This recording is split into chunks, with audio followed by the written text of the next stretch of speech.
je suis très très maniaque sur les scénarios. Tout est écrit pour pas qu'on m'embête ensuite au tournage, parce que j'aime pas les tournages. Donc tout doit être écrit. Et moi, l'idéal d'un tournage, c'est que je sois dans une camionnette, que l'équipe puisse tourner et que je sois extérieure, que j'appuie sur les boutons.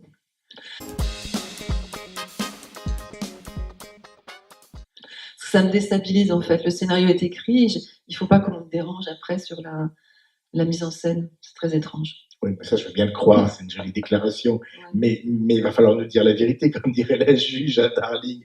Il y a un travail sur la direction d'acteur qui est magnifique, il y a un travail sur la diction, sur la précipitation, surtout chez Darling, sur le moment où elle se pose enfin, sur cette voix qui garde comme ça et tout ça. Vous pouvez pas le faire depuis une camionnette, Christine. Non, mais ça, je parlais de l'idéal. Mais alors ça, très sincèrement, je ne me rends pas compte en fait. C'est-à-dire que j'attends que ce soit. Vous ne théorisez pas, quoi. Ah, pas du tout. Non. J'attends. La scène de la juge, par exemple, je ne fais qu'attendre. Et en fait, on n'a pas besoin de se parler avec Marina, elle sait très bien. Et avec Mathilde, c'est pareil. Et avec Darossin, c'est pareil. Je fais en sorte d'avoir un lien très très fort avec mes comédiens avant. On parle beaucoup et on travaille beaucoup quand même. Sur des choses concrètes, comme sur le personnage, sur des choses l'addiction, ouais. comme je les vois, le physique. Je suis très très chiante sur la façon de marcher. Voilà, sur toutes ces apparences comme ça, c'est très les attitudes. Ça, je peux pas lâcher ça. Il faut vraiment qu'on croie que ces gens viennent du milieu que je décris. Et comme je le connais bien, ce milieu, je laisse rien passer. Mais après, non, j'attends que ça vienne, puisque en fait, il y a un moment aussi un peu de fatigue ou d'abandon. Moi, ce qui m'intéresse, c'est l'abandon du comédien. Il lâche pas tout de suite, quoi. Donc ça, je le sais, donc j'attends qu'il lâche. Il y a de la résistance, il faut aller au-delà. Mais c'est normal, hein, c'est normal. Et ça me touche énormément. Donc la résistance, elle est là. On a peur d'être moche. On a peur. Dans mes personnages, ils ont souvent peur d'être moches. Après, ils ont confiance. Et je fais en sorte de les rendre beaux, j'espère. Mais il y a ça, il y a ces premiers moments comme ça sont difficiles. Ça, j'en suis. Et puis après, ça se lâche. Et puis après, c'est que du plaisir. Je pense que c'est ça ma direction d'acteur. C'est tout. Hein. Elle est pourtant redoutablement et précise et bouleversante. Marina Foï, c'était là aussi, après avoir découvert Mathilde de Seigné, c'est aussi une autre Marina Foï, ce qu'on connaissait par les Robins des Bois, voilà, qui depuis s'est affranchie sans renier, et ça c'est très beau aussi chez Marina de tout embrasser comme ça. Qu'est-ce qui vous a donné, vous l'avez rencontré, c'était une idée qui vous trottait dans la tête? C'est bon, parce que je travaille avec un consultant au scénario, c'est lui qui avait vu Fille perdue, cheveux gras. Et puis il me dit tiens, parce qu'on ne trouvait évidemment pas notre Darling, j'avais vu plein de filles, je me suis dit bon, elle n'existe pas, je ne ferai pas le film. Hein, et puis il me parle de Marina, et je me dis non, je vais voir le film, et surtout je la rencontre. Et il s'avère que Marina avait lu le bouquin et qu'elle était complètement folle du livre. Et la façon dont elle m'en a parlé pendant des heures, je me souviens que j'ai attrapé une migraine tellement elle me parlait. Et c'était fait, quoi. C'était évident. En plus, elle avait pris un peu du visage. Et il y avait un petit double menton. Il y a des choses comme ça qui me parlaient bien, un petit peu aussi de laisser aller, qui me plaisait bien. Je l'ai vu un jour fatiguée, je sais pas. Et puis c'est surtout les mots, voilà, sur le personnage qui m'ont vraiment convaincue. On a fait des essais après. Au départ, c'était avec Romain Duris, qui a eu peur du personnage après. Et puis après, Guillaume est venu. Mais voilà, il a dû faire les essais, elle m'a convaincue, mais on a pas mal bossé quand même. Elle a tout accepté, parce que des comédiennes ou des comédiens qui disent je veux faire ce film, ce personnage est magnifique, puis au moment du tournage, ah non, je ferai pas ça. La scène du short, il faut quand même l'assumer, l'orgasme, la découverte du corps, mais qui est une scène absolument bouleversante. Après, on parlera effectivement des écueils que vous avez évités, mais elle a tout accepté, Marina. Ah ouais, non, mais Marina, c'est quelqu'un. Bah, je peux travailler avec des comédiens comme ça, moi, hein, si c'est que des gens qui sont un petit peu difficiles ou qui vont pas. Enfin, ça fait partie du travail. Quand on lit le scénario, on sait où on doit aller, quoi. Et non, au contraire, c'est une grande bosseuse. Enfin, en tout cas, sur Darling. Et puis, ce qui était joli, c'est ça. C'était ces échanges de regards où elle savait que ça allait pas, qu'il fallait continuer, chercher. Elle a souffert, elle a pris du poids. Bon, ça, c'est ce que les comédiennes. Mathilde dit la même chose, Marina aussi. Je fais prendre du poids aux comédiens.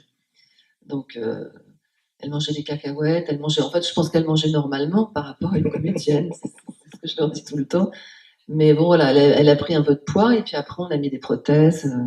Mais tout ça, voilà. Non, elle est allée à fond.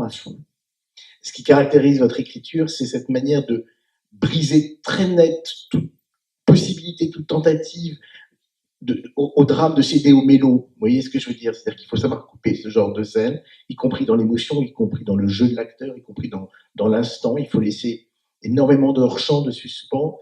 C'est quelque chose qui est déjà là, j'imagine, à l'écriture, mais que vous accentuez au montage, parce que c'est vraiment là le moment aussi très, très précis. Vos films j'allais dire, se ramènent vraiment à un nœud inattaquable. On ne pourrait pas rajouter une seconde de plus, mais au montage, on redensifie tout cela. À l'écriture, c'était déjà un peu comme ça. Ça serait intéressant de voir. Oui, non, je pense que j'ai vraiment. Même mes monteuses me disent que c'est quand même. C'est déjà monté à l'écriture. Il y a un rythme comme ça d'écriture qui est très particulier, qui me faisait. Enfin, à la FEMU, je me faisais un peu engueuler là-dessus. C'est-à-dire que mes scénarios ne ressemblaient pas à des scénarios. Moi, je comprenais rien parce que je ne savais pas ce que c'était qu'un scénario vraiment par rapport à. Mais oui, c'est déjà quand même assez.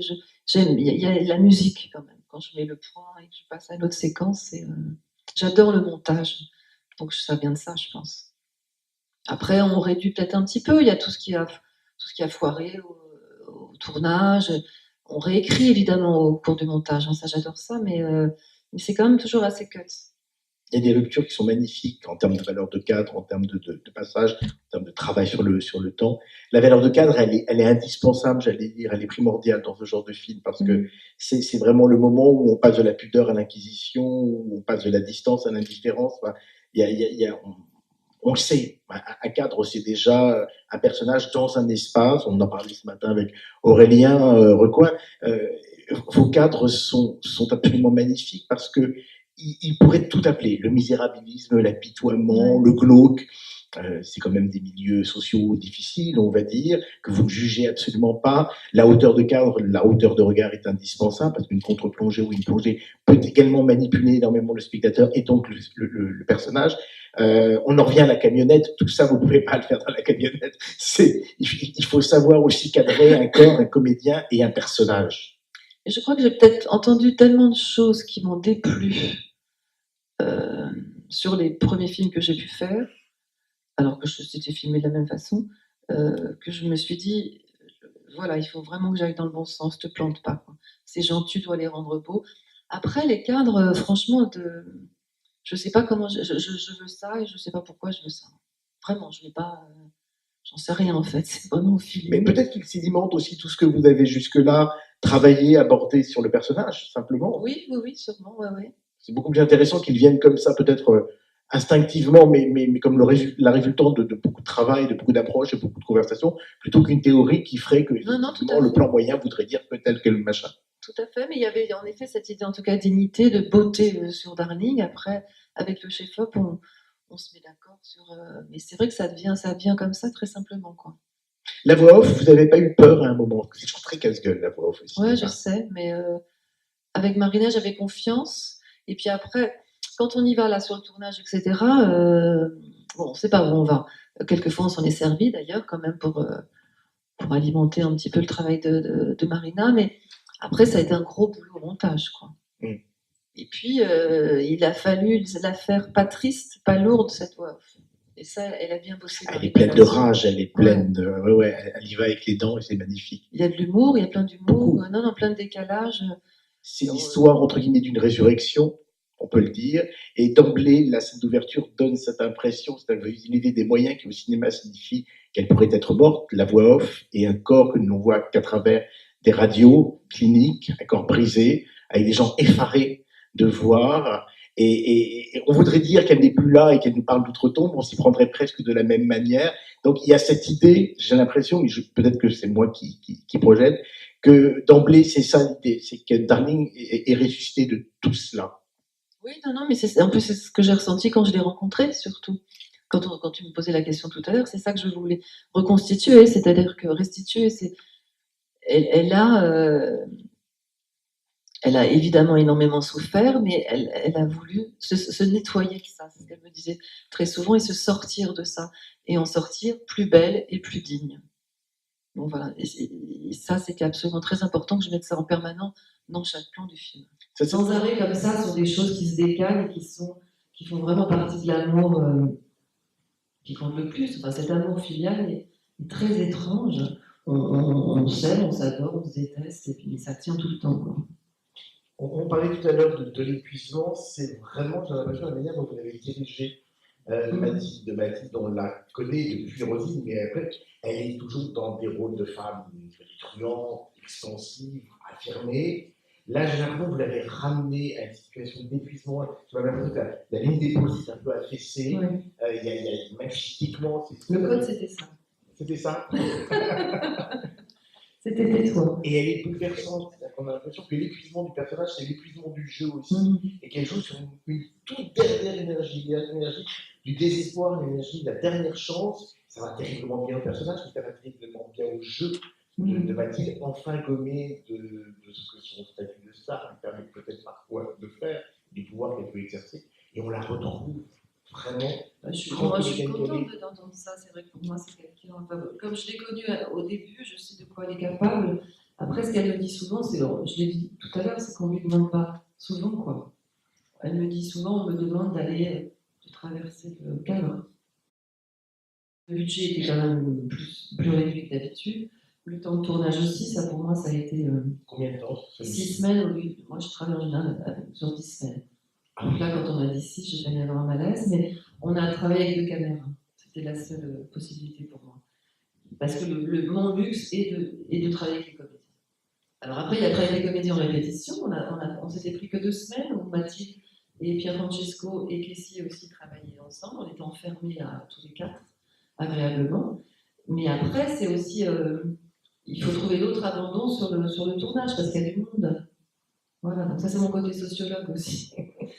Donc il faut que j'attende qu'ils passent l'étape de cette présence d'équipe.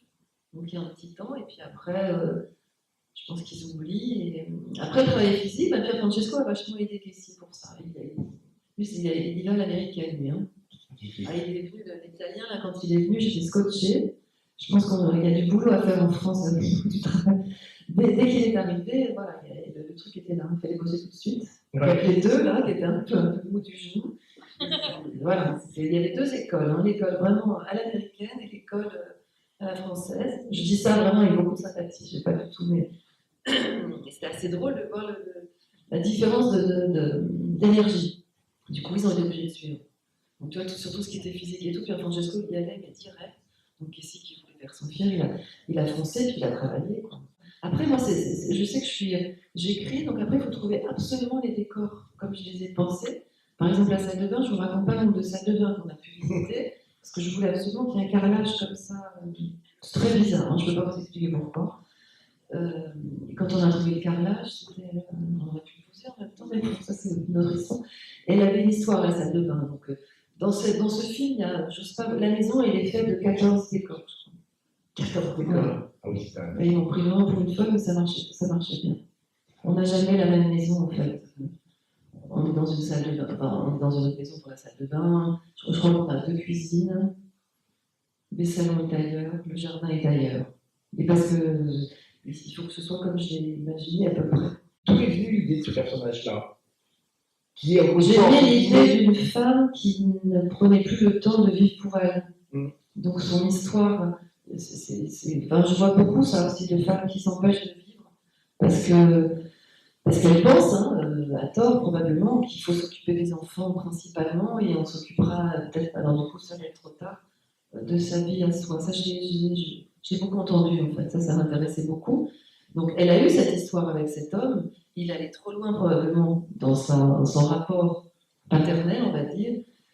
Ça lui plaisait pas parce qu'il prenait trop de place, alors qu'en fait c'était un faux problème parce que le problème était ailleurs. Elle l'a mis de côté, il attend qu'on vienne le chercher, c'est ce qu'elle fait. Quand il la siffle au coin de la rue, j'aime beaucoup ces 2 moments, c'était écrit comme ça. Il dit rien, mais il dit je t'adore, je t'aime, et elle pareil, quoi, dans son regard, dans son sourire. Même dans les insultes et même dans la manière de... Moi je suis forte dans les insultes par rapport. Les insultes parlent beaucoup, on s'aime beaucoup quand on se sent que ça, j'en suis convaincue. Et maintenant on est obligé d'être sur 3-4 projets si on veut travailler, quoi. Ça, c'était des conseils de Solveig, mon ami de cinéma, qu'on a perdu malheureusement l'année dernière, qui me trouvait un peu feignante. Qui aurait dû être avec nous il y a un an ici. Ouais, c'est pour ça que ça avait été une très belle journée, pas du tout mortifère, au contraire. Une pensée pour elle parce qu'elle me manquait. Non, sa vague avec qui j'ai fait la Fémis, elle me disait toujours, mais bosse plus, il faut que tu aies plus de projets. Je dis, oh non, écoute, c'est pas.